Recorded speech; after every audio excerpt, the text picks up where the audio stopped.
ولقد نجينا بني إسرائيل من العذاب المهين من فرعون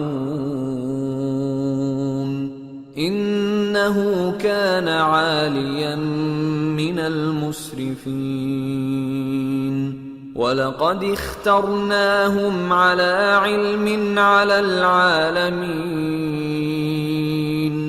وآتيناهم من الآيات ما فيه بلاء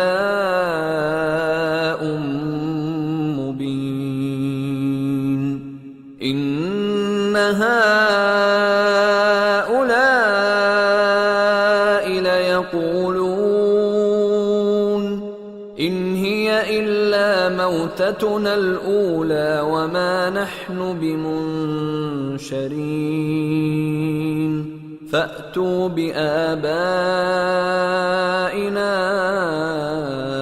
إن كنتم صادقين أهم خير أم قوم تبع والذين من قبلهم أهلكناهم إنهم كانوا مجرمين وما خلقنا السماوات والأرض وما بينهما لاعبين ما خلقناهما إلا بالحق ولكن أكثرهم لا يعلمون إن يوم الفصل ميقاتهم أجمعين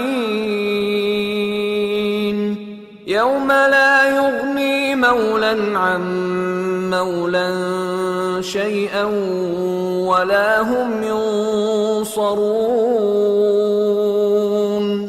إلا من رحم الله إنه هو العزيز الرحيم إن شجرة الزقوم طعام الأثيم كالمهل يغلي في البطون كغلي الحميم خذوه فاعتلوه إلى سواء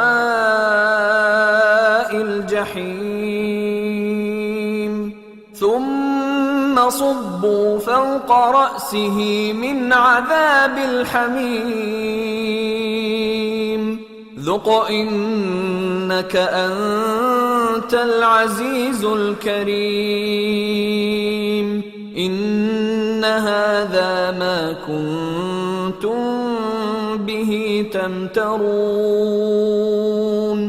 إن المتقين في مقام أمين في جنات وعيون يلبسون من سندس واستبرق متقابلين كذلك وزوجناهم بحور عين يدعون فيها بكل فاكهة آمنين لا يذوقون فيها الموت إلا الموتة الأولى ووقاهم عذاب الجحيم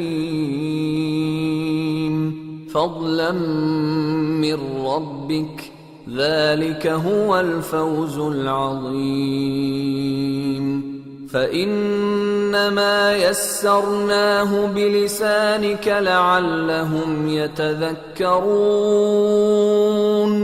فارتقب إنهم مرتقبون और हमने बनी इसराइल को जिल्लत के अजाब से नजात दी यानी फिरौन से बेशक वो सरकश और हद से निकला हुआ था और हमने बनी इसराइल को अहले आलम में से इल्म की बुनियाद पर चुना था और उनको ऐसी निशानियां दी थीं जिनमें खुली आजमाइश थी। ये लोग ये कहते हैं कि हमें सिर्फ पहली दफा यानी एक बार मरना है और फिर उठना नहीं। پس اگر تم سچے ہو تو ہمارے باپ دادا کو زندہ کر لاؤ۔ بھلا یہ اچھے ہیں یا تبا کی قوم اور وہ لوگ جو ان سے پہلے ہو چکے ہیں؟ ہم نے ان سب کو ہلاک کر دیا، بے شک وہ گناہگار تھے۔ اور ہم نے آسمانوں اور زمین کو اور جو کچھ ان میں ہے اس کو کھیل کے لیے نہیں بنایا، ان کو ہم نے تدبیر سے پیدا کیا ہے، لیکن اکثر لوگ نہیں جانتے۔ کچھ شک نہیں کہ فیصلے کا دن ان سب کے جی اٹھنے کا وقت ہے، جس دن کوئی دوست کسی دوست کے کچھ کام نہ آئے گا اور نہ ان کو مدد ملے گی مگر جس پر اللہ مہربانی کرے۔ بے شک وہی غالب ہے، بڑا مہربان ہے۔ بلا شبہ تھوہر کا درخت گناہگاروں کا کھانا ہوگا، جیسے پگھلا ہوا تانبا۔ وہ تھوہر پیٹوں میں اس طرح کھولے گا جس طرح گرم پانی کھولتا ہے۔ حکم دیا جائے گا کہ اس کو پکڑ لو اور کھینچتے ہوئے دوزخ کے بیچوں بیچ لے جاؤ، پھر اس کے سر پر کھولتا ہوا پانی اونڈیل دو کہ عذاب پر عذاب ہو۔ اب مزہ چکھ، تو بڑی عزت والا اور سردار تھا۔ یہ وہی دوزخ ہے جس میں تم لوگ شک کیا کرتے تھے۔ بے شک پرہیزگار لوگ چین کے مقام میں ہوں گے، یعنی باغوں اور چشموں میں باریک اور دبیز ریشم کا لباس پہن کر ایک دوسرے کے سامنے بیٹھے ہوں گے۔ وہاں اس طرح کا حال ہوگا، اور ہم بڑی بڑی آنکھوں والی حوروں کو ان کی بیویاں بنا دیں گے۔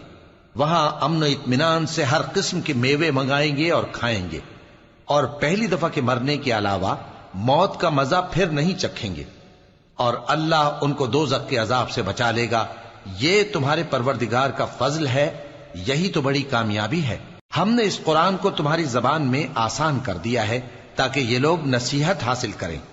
پس تم بھی انتظار کرو، یہ بھی انتظار کر رہے ہیں۔